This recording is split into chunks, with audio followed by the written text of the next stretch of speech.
Ai, que delícia voltar a usar essa trilha de Fórmula 1. Ela tá de volta, o maior campeonato de automobilismo, de volta na Band News FM, como já é tradição, como você sabe. E já hoje vai, gente, de sábado para domingo, a partir de 00h20, a gente tem a primeira etapa, o Grande Prêmio da Austrália. E nesse especial de Fórmula 1, pra gente conversar um pouquinho mais sobre automobilismo, recebemos ninguém mais, ninguém menos que a voz aqui no rádio da Fórmula 1. Odinei Edson vai narrar tudo aqui com a gente ao longo dessas 24 etapas. Oi, Odinei, tudo bem? Seja bem-vindo, bom dia. Bom dia, Isabela. Prazer estar aqui com você de novo. Estamos aí na expectativa de mais uma etapa da Fórmula 1 e uma Fórmula 1 toda ela remodelada, né? Com muitas mudanças, como você já vem destacando ao longo da programação da Band News. Mais uma Fórmula 1 de cara nova e de líderes novos aí, pelo jeito, de pelotão da frente diferente. A Mercedes dominando tranquilamente nesse treino que definiu o grid de largada, né, Isa? É isso mesmo. E antes da gente falar de todas essas mudanças, vou chamar para nossa conversa, para nossa roda, Luiz Fernando Ramos, nosso comentarista, o Ico. Oi, Ico, tudo bem? Seja bem-vindo, bom dia. Bom dia, Isa. Legal estar aqui para mais uma temporada da Fórmula 1. Vamos acompanhar, como você e o Odinei já colocaram, muita novidade para a gente e acho que vai ser um ano com muitas histórias legais para a gente acompanhar, Isa. Ico, ontem eu conversei com a Alessandra Alves no Entre Nós e ela falava para o Renan Suquevicius sobre essas mudanças na Fórmula 1 que, apesar de a gente sempre ficar o que vai acontecer, elas são comuns. A gente tem num regulamento uma previsão até de mudanças um pouco constantes. Conta para o nosso ouvinte um pouquinho do que a gente pode esperar de principais mudanças agora nesse regulamento de 2026?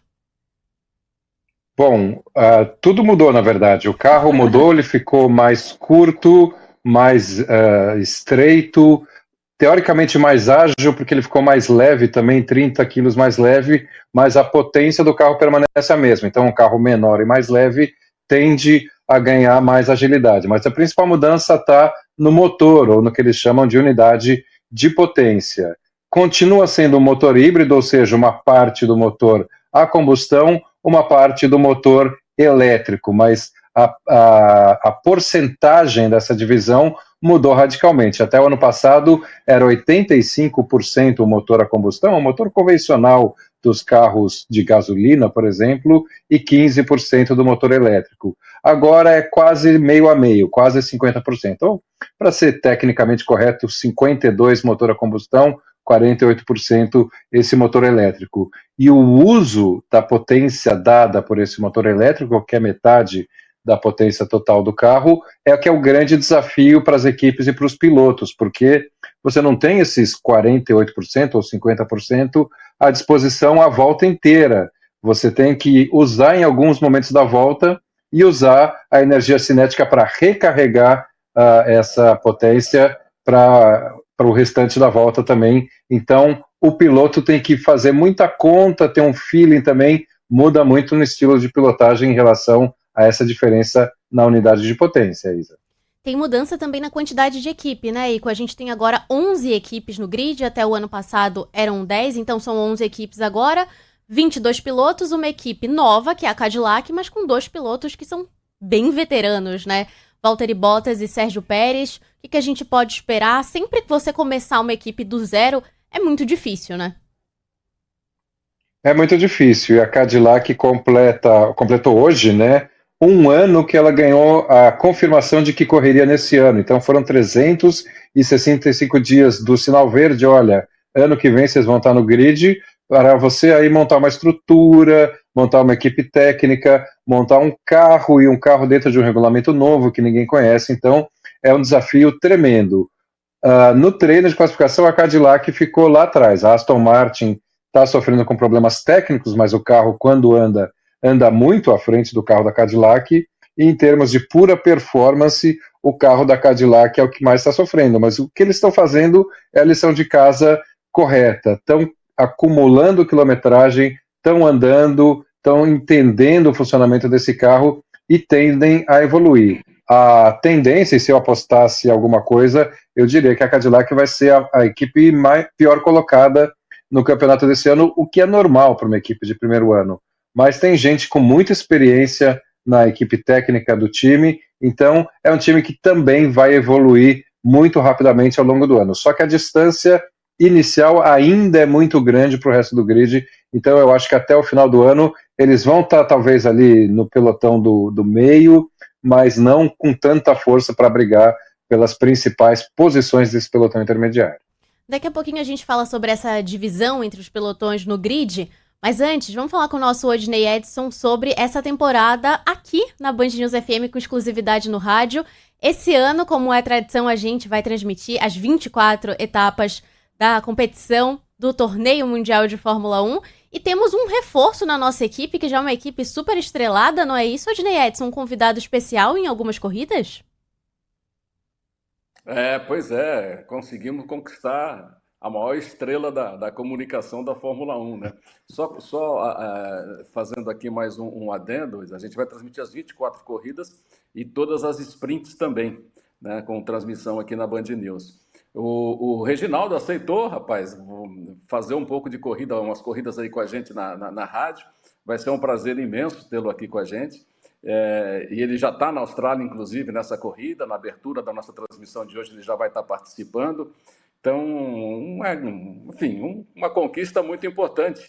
Ele que foi reconhecido esse final de semana pelos organizadores da Fórmula 1 Mundial e teve foi presenteado, né, com uma credencial vitalícia, ou seja, com um destaque aí, enfim, um troféu. É como se fosse uma medalha de ouro em Jogos Olímpicos, né? O Ico sabe bem como é que funciona isso.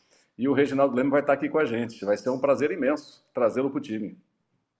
Vai ser incrível ter a experiência do Regi ao nosso lado. E falando das corridas sprint, Odinei, uma novidade aqui para a Band News FM, nesse formato das corridas curtas, que foram adicionadas recentemente ao campeonato, que não acontecem em todas as etapas, mas podem mexer com pontos significativos. A gente teve, no ano passado, nos últimos anos, uma dominância de Max Verstappen nesse modelo.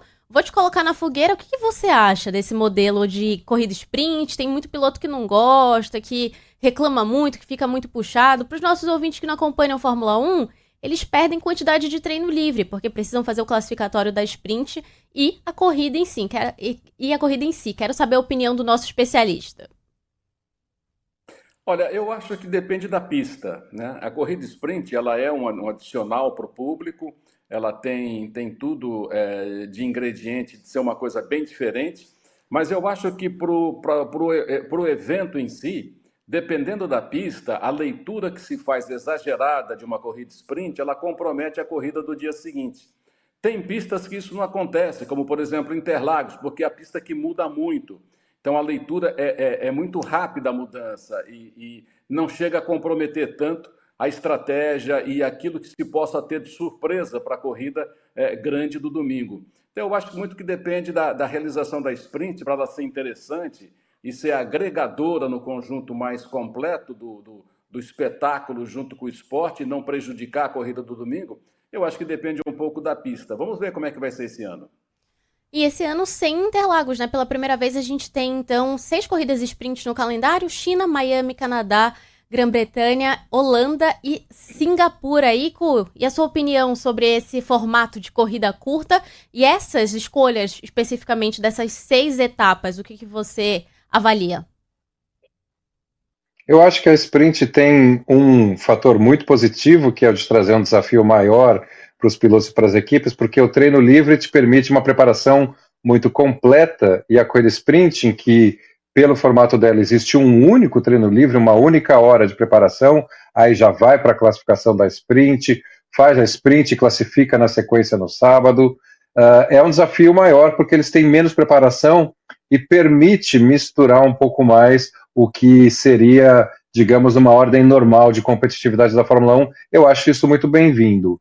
A desvantagem que eu vejo na sprint só é que a pontuação ainda é baixa, então os pilotos tendem a arriscar menos numa corrida sprint, sabendo que a maior parte dos pontos vai ser dada no dia seguinte na corrida principal. Não é que tem uma influência grande, mas acho que a sprint, por não dar muitos pontos, as disputas ficam um pouco mais contidas, o que é uma pena. Mas o desafio que ela traz para os pilotos e para as equipes na preparação global do final de semana, eu acho muito legal. E acho que das corridas que você citou, Singapura vai ser muito legal, que Singapura é uma pista difícil, uma pista pouco usada durante o ano, então você nunca sabe muito bem como vai estar o asfalto e tudo mais, a aderência. Então, acho que das corridas sprints é que a gente tende a ter uma maior confusão, digamos assim, e um efeito maior também na própria corrida principal no dia seguinte. Querendo falar de Fórmula 1, nosso ouvinte Carlos. Os cavalos a mais do motor Mercedes vão dar o que falar. A diferença tá grande demais, tá com compressão diferente. Odinei Edson, você tá vendo essa diferença toda? Ou será que a gente já tá animado de ver a Mercedes um pouco mais à frente, inclusive com uma pole position hoje, George Russell? Será que vai conseguir finalmente ser campeão mundial? É indicado como um dos favoritos nessa atual cenário, nessa atual fotografia da Fórmula 1. A Mercedes vem criando essa polêmica desde os treinos de pré-temporada, que tem uma compreensão maior, de melhor recurso nos motores, nesses novos motores que agora são configurados com 50% de bateria. Aliás, existe aí uma crítica muito grande se a Fórmula 1 está avançando demais na questão elétrica e deixando de ser a raiz que sempre foi os seus motores a combustão. É uma questão para ser analisada, porque o próprio mundo, né, tá num momento de possível transição ou não. Uns falam que vai retroceder, que o carro, a bateria elétrica não tem tanto futuro como se imagina, outros falam que não, que esse é o momento que vai avançar. Então a Fórmula 1 está num momento realmente bastante complexo em termos de tecnologia. Mas como sempre foi uma categoria que desenvolve tecnologia até para os carros de rua ao longo do período, às vezes é necessário fazer um movimento como esse. Agora, a Mercedes está encontrando, e sempre foi uma grande construtora de motores, encontrando caminhos alternativos dentro do próprio regulamento para ter um aproveitamento maior e melhor. O que já não acontece, por exemplo, com a Aston Martin, que está sofrendo muito com os motores da Honda. Aliás, está difícil até de dirigir o carro, os caras não estão conseguindo dar mais que 20, 25 voltas, até por questões físicas, tamanha é a trepidação dos motores da Honda. Então, eu acho que a Mercedes deu um passo importante, saiu na frente. Se os outros não conseguirem recuperar rapidamente, ela pode dar um passeio esse ano, sim. Ico, e essa situação da Aston Martin que o Odinei trouxe, a gente já viu algo semelhante em mudança de regulamento, mudança de motor, que possa também explicar um pouquinho do que está vivendo a Aston Martin, das possibilidades que eles têm de resolver isso ainda nessa temporada? Olha, de certa forma já tivemos isso em mudanças de regulamento. A gente teve em 2010 3 equipes que vieram do zero, mas era um quadro diferente. A Aston Martin tem o know-how, a Honda tem o know-how, e a Honda não encontrou, do ponto de vista físico mesmo, como o Odinei falou, uma solução satisfatória para o funcionamento desse motor. Por quê? Porque treme tanto que o próprio corpo dos pilotos, em cima dessa vibração constante, começa a sofrer com questões de nervos mesmo. Então, um carro que ele é tão complicado a ponto de influenciar o físico dos pilotos, é a primeira vez que eu me lembro de estar acontecendo. Agora, eu estava ouvindo o Alonso depois da classificação hoje, e o Alonso, que ficou lá no fundo do grid, né, só ficou na frente em termos de tempo marcado dos carros da novata Cadillac, ele disse: a gente não mexeu nada no carro, a gente estava a 4,5 segundos dos ponteiros nos treinos livres, na classificação ficamos a 2,5 segundos. Então, eu acho que esse carro tem muito potencial. E eu acho que a maneira que a Aston Martin, embora esteja criticando a Honda, e com razão, afinal é uma parceria, e a sensação é de que a parte do motor acabou não sendo bem feita, mas a sensação é de que resolvendo essa questão, o carro vai avançar rapidamente, porque o próprio carro tem muito potencial. Então, acho que a Aston Martin começa assim numa situação delicada, mas assim que a receita terminar de cozinhar, digamos assim, e o prato ficar pronto, eles não vão estar lá atrás se recuperando, eles já vão estar no meio, ou talvez até liderando o pelotão intermediário, porque parece que o potencial do carro é muito grande. A gente vai acompanhar para ver se em um segundo tudo pode mudar também para Aston Martin, se a gente vai ver uma carroça se levando até o final dessa temporada. Odinei, a gente tem uma nova estreia, que não é bem uma estreia, né? Como a gente falou da Cadillac, que é a Audi, que já vinha se preparando para essa transição. com o Gabriel Bortoleto, que não é mais um estreante e que logo na primeira tentativa, na primeira classificação, levou a Audi para o Q3. O companheiro dele não conseguiu, o Nico Hülkenberg. A gente viu uma evolução, na sua opinião, do Gabriel Bortoleto desses últimos tempos. Esse um ano foi importante para ele na Sauber? A gente perdeu contato com o Odinei, mas eu vou estender minha pergunta ao Ico. Ico, o Gabriel Bortoleto, ele entrou no começo na Fórmula 1, ainda frisando que ele precisava se desenvolver e que ele estava ali para ouvir as devolutivas da equipe, sempre muito disponível a qualquer ajuste. Você acha que foi positivo esse olhar dele? A gente vê um Gabriel mais maduro como piloto esse ano? Sem dúvida, eu acho que a maturidade já estava presente no ano passado, né? Ele já, no primeiro ano, os desafios de um ano de estreia da Fórmula 1 foram encarados de uma maneira muito inteligente e madura também por parte dele, e dá os parabéns também, não só para o Gabriel, por chegar no primeiro treino livre, já superar o Hülkenberg, algo que foi uma constante em classificações no ano passado, né? Foi meio a meio, mas para a falta de experiência do Gabriel, um ótimo resultado. E parabéns para a Audi, porque a Audi está fazendo um motor novo, ela é uma marca que chegou na Fórmula 1 recente, né, assumiu a Sauber, mas ainda em cima da estrutura da Sauber, com outro tipo de motor, e essa é a primeira unidade de potência feita pela Audi, feita em casa, num regulamento novo, num desafio grande. A gente está vendo muitos problemas com as unidades de potência, e a unidade de potência da Audi está entregando confiabilidade, né? Teve o Gabriel até um problema na classificação, mas em geral fez uma pré-temporada com uma quilometragem positiva e chega na primeira corrida do ano, entrega a performance e coloca o Gabriel em 10º e o Hülkenberg, que não foi porque Q3, mas larga logo atrás em 11º. Então é um carro com potencial para brigar, para ser a melhor do resto ou a melhor do pelotão intermediário. A única questão dessa leitura atual de hoje é que o circuito de Albert Park é muito específico, né? Então, talvez o carro da Audi ande bem nesse circuito e daqui na semana que vem na China a história seja outra. Mas esse tipo de oscilação é normal no pelotão intermediário, mas de qualquer jeito, para uma equipe de certa forma estreante, ou pelo menos com motor estreante, o que eles estão fazendo é bom e ajuda a ter um piloto maduro, focado no trabalho, focado em tentar dar sempre o melhor feedback técnico, retorno técnico para a equipe no Gabriel Bortoleto. Então acho que os dois lados começam bem essa parceria agora com o novo nome, e um lado está ajudando o outro nessa caminhada. Odinei Edson de volta na nossa conversa. Odinei, falávamos sobre o amadurecimento do Gabriel Bortoleto nesse primeiro ano de estreia dele. Chegou depois de ser campeão consecutivo de Fórmula 3, Fórmula 2, e vem sim com uma experiência muito importante para aprender com a Sauber e agora num patamar diferente com a Audi, de já ter feito sua primeira temporada como o piloto da Fórmula 1. Você avalia como esse primeiro ano dele? Tem saldo positivo? Ele conseguiu bater o Hülkenberg em várias classificações, né? Falávamos aqui, Ico e eu, inclusive essa primeira da Audi, ele esteve à frente. Sim, eu acho que ele está no momento bom. Ele chegou na Fórmula 1 e quando chega começa de novo a se contar uma carreira de um piloto, porque a Fórmula 1 é muito diferente de tudo. Mas ele tem um bom tráfego, ele tem um bom relacionamento interno com a categoria. Os pilotos gostam dele, os engenheiros e todo mundo gosta muito de conversar com o Gabriel. Mas o ponto principal é que eu acho que ele entregou um pouco além daquilo que o carro pode dar, em vários momentos. E isso é a leitura principal para quem está no pit wall, para quem está olhando para o potencial de um piloto.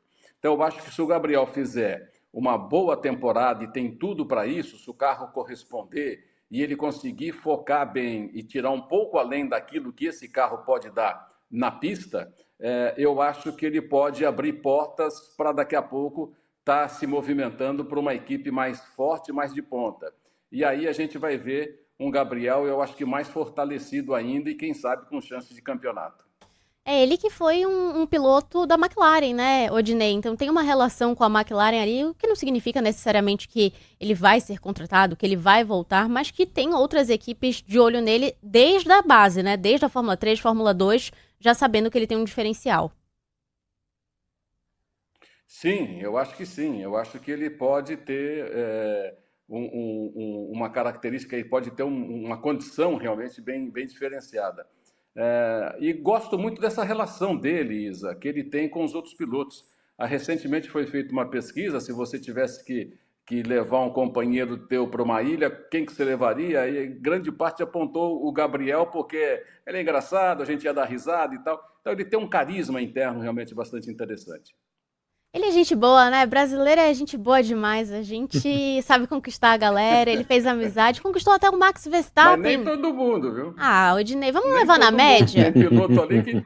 Vamos na média? Na média, sim, mas pergunta ao Ico aí para você ver se é tudo assim lá dentro da Fórmula 1. Lá Brasileiro não é é mole mais, não, mas vai. eu acho que o Gabriel tem um lado brasileiro legal e tem o lado de Fórmula 1 legal. Ele tem a linguagem dos pilotos. A gente está numa geração que todo mundo é muito ligado também no simulador, não o simulador das equipes, mas o racing, sim, né? O game que simula. E aí o Gabriel, desde antes de estar na Fórmula 1, já era amigo do Max Verstappen. Tem o Fernando Alonso como quase um empresário e um mentor também. Então, acho que as circunstâncias para o crescimento dele são as melhores possíveis. Odinei Edson, chegando mais uma temporada, você ainda sente friozinho na barriga pra narrar? Nessa condição que a gente agora está com a força total aqui do rádio de novo, sempre vem aquela borboletinha batendo asas, né? Não tem jeito, é sempre assim, já faz um bom tempo, mas está sempre perto. Ah, assim que é bom, porque cada temporada é única, é uma novidade. A gente tem uma equipe nova, completamente nova, agora são 11 equipes, um regulamento completamente novo, carros diferentes. Os carros agora, como o Ico trouxe pra gente no início dessa conversa, ficaram um pouco menores. Isso significa que a gente vai ter mais ultrapassagens? Você espera mais emoção, Odinei Edson? Eu estou bastante curioso para ver e com muita expectativa como é que esses carros vão se comportar na pista ao longo de uma corrida. Tem vários ingredientes novos, né, que o piloto agora precisa exercer nessa questão da bateria, principalmente, aonde desacelerar para carregar a bateria, aonde ele vai usar potencialmente aquela economia que ele fez. Então, eu acho que tem muitos ingredientes aí que nos proporcionam coisas novas e a gente está aqui para descobrir essas novidades juntos. Os próprios pilotos vão estar descobrindo ao longo das voltas todas que uma corrida proporciona. Então, eu acho que tem muita coisa legal que pode surgir. A Mercedes está mostrando que tem uma evolução grande, mas será que numa corrida ao longo das voltas todas e 1h30 de competição vai estar nesse ritmo também? Né? Esses novatos vão ter condições de, por ter uma agilidade maior com a tecnologia, de se desenvolver mais rapidamente, além daquilo que eles já fizeram? Como é que vai ser essa McLaren, né, de Oscar Piastri e Lando Norris, que vem carregando o peso de campeão do ano anterior, vai conseguir manter? Max Verstappen, que sempre foi o grande destaque da categoria, com esse carro novo ele vai conseguir sugar além daquilo que o carro permite? Então são ingredientes que não faltam para a gente viver essa expectativa de uma estreia. Eu acho que essa primeira corrida já começa a contar muita coisa para a gente, viu, Isa? Com certeza. Ô, Ico, conta um pouquinho para os nossos ouvintes os detalhes desse circuito que você falou, que é muito específico, que o acerto do carro de agora pode estar bom, no caso do Bortoleto, e mudar para a próxima etapa. O que tem de diferente no Grande Prêmio da Austrália? O circuito de Albert Park é um circuito teoricamente de rua, são ruas públicas que ficam dentro de um parque na cidade de Melbourne, mas ao contrário da maioria dos circuitos de rua, ele é de alta velocidade. Você não tem curvas muito fechadas, tem sim curvas muito abertas que permitem que os pilotos ataquem muito. Então é um circuito que não é o típico circuito de rua, ele é considerado pelas próprias equipes da Fórmula 1 um circuito de alta velocidade. O fato de não ser um circuito permanente, ou seja, utilizado para corridas o ano inteiro, mas só para esse final de semana, faz com que a aderência do asfalto mude muito, né?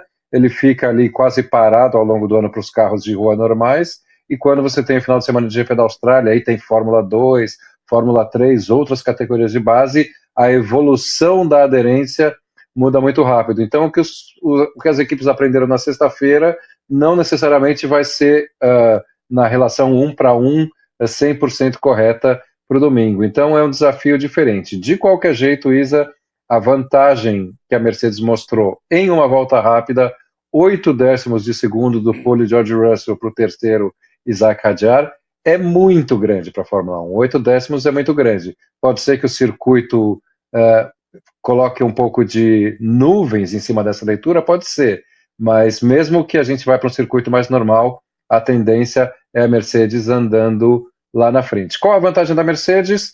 Ela fez a unidade de potência e fez o carro integrado à filosofia que ela deu para a unidade de potência, mas não vamos esquecer, outras equipes que têm a mesma unidade de potência incluem a própria McLaren, que foi o time dominador do ano passado. Então eu acho assim, nesse ponto, nesse início de campeonato, a vantagem da Mercedes é estar com o conjunto chassi, unidade de potência totalmente integrado. A McLaren recebeu um bom motor, mas ainda não entendeu 100% como integrar esse motor ao chassi que eles têm. Quando a McLaren fizer isso, acho que a McLaren também vai chegar perto. A Red Bull tem um potencial muito grande, a Ferrari está melhor nesse ano em relação ao que ela apresentou no ano passado, então, embora a vantagem da Mercedes seja enorme, Isa, eu acho que essas 4 vão se alternar ao longo do campeonato, que é muito comprido, 24 corridas, então acho que esse favoritismo da Mercedes inicial não significa necessariamente que vai ser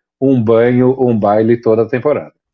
E no caso da Ferrari, Odinei, o nosso Lewis Hamilton, heptacampeão do mundo, teve um ano aí para se acostumar, foi um ano difícil, de dor de cabeça, dele saindo várias vezes, a gente ouviu aqui na transmissão, saindo do carro, falando que foi a pior corrida da vida dele, e o problema era que a próxima era sempre pior, né? Sempre pior, sempre pior, sempre pior.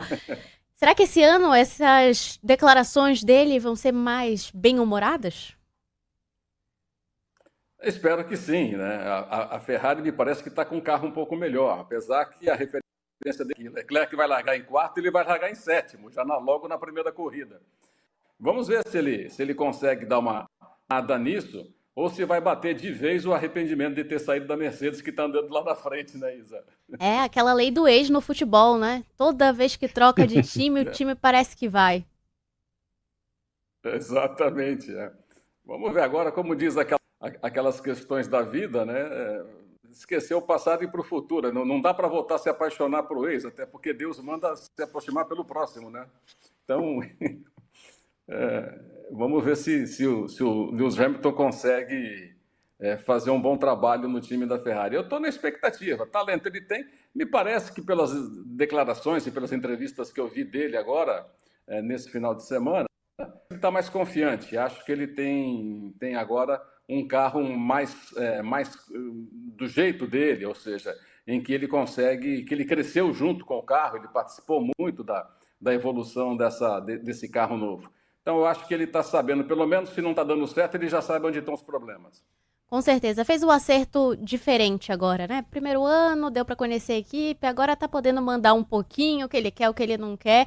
Vamos ver na pista o que vai acontecer hoje, a partir de 00h20. Hoje, vai, gente, já 20 minutinhos a mais pro domingo, mas já pensa, já programa seu despertador, porque sempre vale a pena acompanhar a Band News FM aqui com a Fórmula 1. Odinei Edson, você vai narrar essas voltas ao lado do Ico, da Alessandra Alves, da Luana Pereira também. Pode fazer o convite para os nossos ouvintes. Ah, que legal.